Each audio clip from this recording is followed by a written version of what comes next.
திருப்பூர் வடக்கு தொகுதியில் அதிமுக வேட்பாளர் MSM ஆனந்தன் ஆயிரக்கணக்கான கட்சி நிர்வாகிகளுடன் உற்சாகமாக வந்து வேட்புமனு தாக்கல் செய்தார். அனுப்பர்பாளையம் புதூர் கருப்பராயன் கோவிலில் இருந்து தொடங்கிய பேரணியில் பிரச்சார வாகனத்தில் நகரின் முக்கிய பகுதிகள் வழியாக ஊர்வலமாக நகர்ந்து சென்றனர்.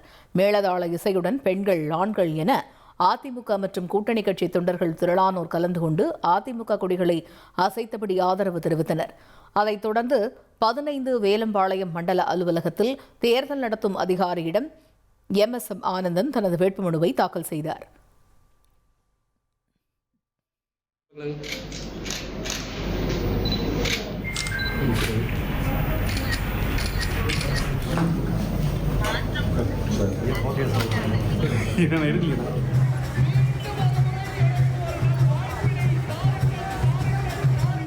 கேட்டு இதோ கூப்பிய கரத்தோடும் சிரித்த முகத்தோடும் சிந்தனை தெளிவோடும் வந்து கொண்டிருக்கிறார். சின்னம் இரட்டை இலை மீண்டும் தாலிக்கு தங்கம் திட்டத்தை வழங்கிடுகின்ற சின்னம் இரட்டை இலை சின்னம். ட்ரெண்ட ஃப்ரெண்ட் ஆக்கிக்கோங்க. தந்தி டிவியின் சப்ஸ்கிரைபர்ஸ் அண்ட் ஃபாலோவர்ஸ் குடும்பத்துல நீங்களும் இணையுங்க.